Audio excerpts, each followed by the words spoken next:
Well, hello, it's Richard Pearse from Finextra TV. And today I'm delighted to be joined by Lisa Graumlich. She's the president of the AGU, the American Geophysical Union. Lisa, hello, how are you today? I'm doing well. How are you, Richard? Really well. Thanks so much for joining us. A really interesting topic to be discussing with you today. This is one of our Predict 2025 USA series interviews. And the first one that I've recorded, so very exciting. Could you give us an overview of how geoengineering is leveraged in the US to guide research, funding, and policy proposals today? So I'd love to, Richard, but before addressing the overview, I want to make one thing really clear, that the ethical framework that I'm about to talk about and the AGU is not taking a position for or against climate intervention. Rather, it's setting forth a research code of conduct that's rooted in ethical principles that can be applied across research and policy and funding. So having said that, if we know that global emissions are increasing, that we're not meeting those Paris goals, and so there is a growing interest in geoengineering or other forms of climate intervention technologies as a strategy for tackling the global warming that we see growing. And this is very active in the US as well as other countries around the world. And we know that climate intervention research, geoengineering, the research is going on, experiments are starting, and there's actually some deployment already underway. It's attracting attention here in the US.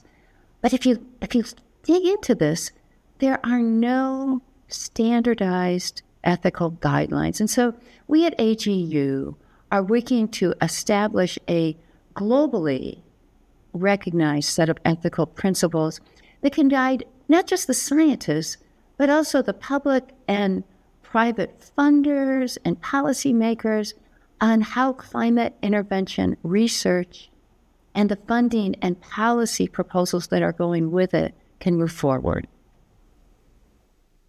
Interesting. Well, it's a fascinating topic. I suppose everybody's concerned, how can we ensure this research into large-scale interventions in the Earth's climate system are grounded in these sound ethical principles you're talking about, so society can make informed choices about whether to deploy them or not? Yeah, Richard, so once again, I'll say one more time, the most urgent, the completely non-negotiable priority here must be to tackle the root cause of global warming, which is carbon emissions. And so the climate intervention cannot replace greenhouse gas emissions reduction. But as a society, we need to make informed decisions about whether various climate intervention technologies become part of this sort of larger comprehensive strategy to slow global warming. We can't do it without research. We need research. But the research needs to be grounded in ethical principles and done in ways that are inclusive, representative, and just. And this is important. We need to carefully consider the risks as well as the benefit. We need to look at those trade-offs. We can do this. We can do it by establishing globally recognized ethical principles and making these principles requirements for funding and policy proposals, which is one of the reasons I'm so delighted to be in conversation with you, because it is this funding and policy intersection that we want to make sure that we are able to have dialogues with. Indeed, and funding, I suppose, is, the question is, how does this impact the financial services industry, and how do they use this to consider their own ethical frameworks? Well, this is an incredibly important question.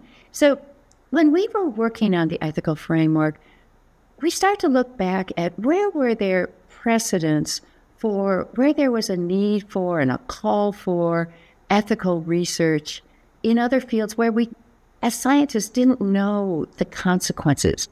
And it also were places where society and our economy was deeply sort of embedded with those decisions. And we start to think about research around human cloning and genetic engineering. And we believe that a similar framework, such as the ones that we develop for those particular emerging technologies, is now needed for climate interventions because, Richard, it's got potential global impact here. So if we don't have ethical guidelines, there's a risk that the research could be banned, or it could go ahead without the adequate guidance and consultation and protective measures, and that could impose financial risks to the funders, and of course, some potentially far-reaching impacts on society. So as decisions in the financial services industry, the world that you work in often can have far-reaching unintended consequences. A similar framework can be used by that industry now. So we've got 5 principles that speak directly to the funders. And we strongly advocate that these principles get incorporated into proposal requirements. So I'm going to go through them. Number 1 is responsible research. And so funders can ensure that the research, by definition, assesses the risks as well as the benefits, that trade-off I talked about. Number 2, what we call holistic climate justice. Funders can ensure that the research team is not just scientists, not just atmospheric physicists and engineers, but it's also social scientists and ethicists who can work with us to integrate moral concepts of justice and fairness into the way in which we approach these very, very big issues with potential unintended consequences. Number 3, inclusive public participation. Funders can ensure that there's adequate public participation into the research that includes assessment by the communities that may be affected by these activities. Because recall, these are technologies that have the potential to have global as well as local impacts. Number 4, transparencies. Funders can ensure that climate intervention research is completely transparent. So funders should respect the autonomy of the researchers and maintain a clear separation between their institution and the research decision-making. And finally, number 5, informed governance. Funders can ensure that research is pursued incrementally and ensuring accountability at every stage, including mechanisms such as councils and panels and other bodies of public representation.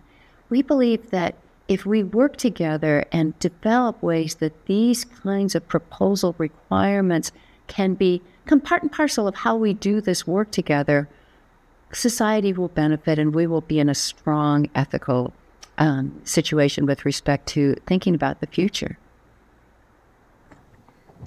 Yes, well, certainly the examples you give, I think, are very powerful. Lisa, that's incredible, very interesting information. Thanks for updating us and our audience, and we thank you for joining us for the Predict Series for 2025. Richard, thank you so much for the opportunity. Take care.